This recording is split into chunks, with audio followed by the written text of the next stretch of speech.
Assalamualaikum warahmatullahi wabarakatuh. Salam sejahtera dan bahagia, Bapak Ibu guru hebat di seluruh Nusantara. Perkenalkan, saya Wawan Eko Yulianto, CGP 9 dari SMP Negeri 3 Balikpapan. Pada kesempatan kali ini, izinkan saya memaparkan demonstrasi kontekstual modul 1.4 Budaya Positif dengan skenario praktik segitiga restitusi. Studi kasus. Akila merupakan salah satu siswa berbakat di kelas. Dia adalah seorang anak yang terbilang aktif di dalam kegiatan majelis taklim di sekolah. Suatu ketika, Akila sering terlambat datang ke sekolah. Berdasarkan hasil catatan di guru piket, Akila setidaknya telah terlambat 4 hari berturut-turut. Tingkat keterlambatannya beragam, mulai dari 10 menit, 15 menit, bahkan ada yang sampai 20 menit. Beberapa guru juga sering melaporkan bahwa Akila sering tidur di kelas saat jam pelajaran, sehingga beberapa kali mendapat teguran dari guru mata pelajaran. Hari ini merupakan hari keempat Akila terlambat masuk sekolah. Wajah Akila masih tampak sayu seperti orang yang kurang tidur. Bahkan Akila masih tampak tidak semangat di sekolah. Hingga akhirnya guru piket menyarankan Akila untuk menemui Pak Wawan selaku wali kelasnya terlebih dahulu sebelum masuk ke kelas. Skenario penanganan. 1. Melakukan pemanggilan kepada murid melalui pesan di guru piket. 2. Melakukan penanganan dengan penerapan pendekatan segitiga restitusi. 3. Menstabilkan identitas dengan mengajak murid untuk mengungkapkan berbagai latar belakang dan alasan terhadap masalah atau kesalahannya. 4. Memvalidasi atas kesalahan dan tindakan yang dilakukan oleh murid. 5. Menggali keyakinan positif yang harus ditingkatkan murid terhadap tindakannya. 6. Menuntun murid untuk menemukan penyelesaian atas kesalahannya dan mendorongnya untuk menjalankannya sehingga muncul motivasi intrinsik dari murid untuk melakukan perbaikan diri. 7. Mempersilahkan murid untuk kembali ke kelas mengikuti kegiatan belajar agar murid tetap bisa mendapatkan haknya untuk belajar mengembangkan diri. Baik, Akila, Pak Wawan beberapa kali ini sudah mendengar laporan dan melihat sendiri hari ini bahwa Akila sering terlambat masuk ke sekolah. Bisa ceritakan kepada Pak Wawan kenapa Akila bisa sering terlambat masuk ke sekolah? Karena saya sering begadang, Pak. Biasanya tidur jam berapa, Akila? Saya biasa tidur jam 11 ke atas, Pak. Jadi kadang jam 11, jam 12, jam 1 pernah? Pernah, Pak. Jam 2? Pernah. Nah juga. Nah itu membuat Akila bangun kesiangan. Ya. Hari ini Akila terlambat berapa menit?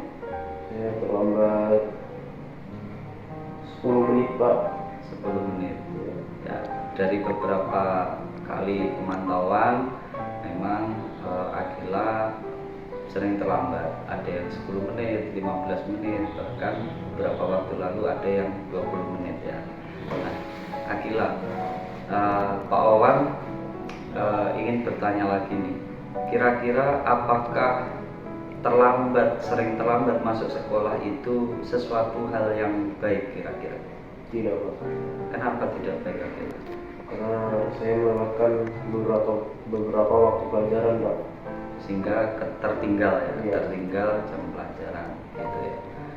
Keyakinan apa yang membuat Akila merasa itu nggak baik? Apakah mungkin disiplin, tanggung jawab, atau bagaimana? Kurang disiplin sih, Pak, sama tanggung jawab juga. Ya, baik. Jadi Akila memahami bahwa disiplin dan tanggung jawab itu merupakan satu hal yang penting yang harusnya ditumbuhkan di dalam diri Akila, betul ya? Oke. Kira-kira Akila, hal apa yang mungkin ingin Akila lakukan untuk memperbaiki hal itu? Saya akan berusaha untuk mengatur waktu belajar, main game dan tidur ya. Ya, jadi mungkin mulai dari kapan akan Akila itu lakukan kira-kira? Saya akan berusaha menjalankannya nanti malam, Pak.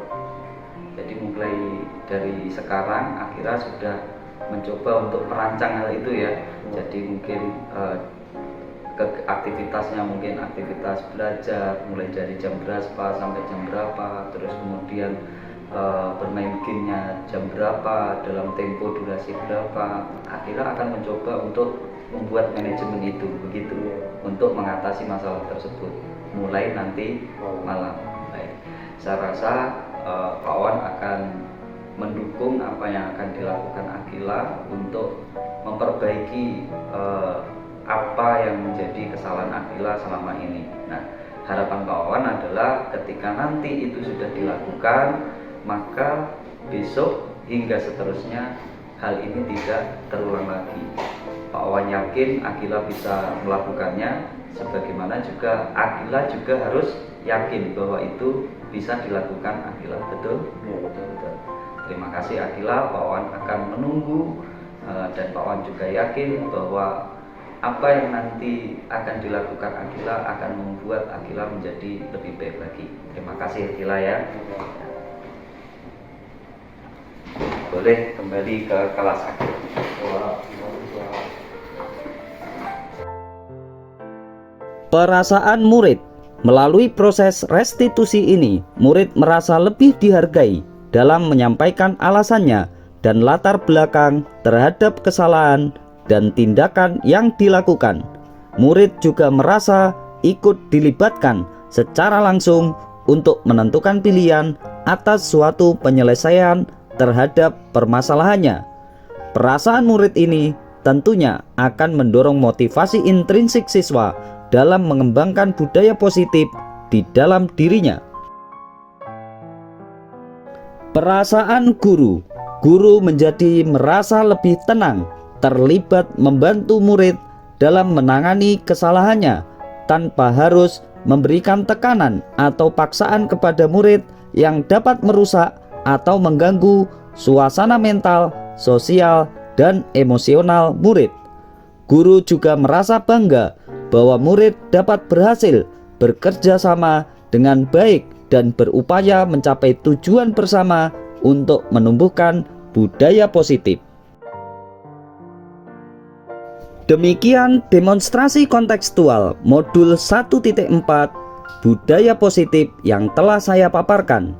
Terima kasih dan salam bahagia.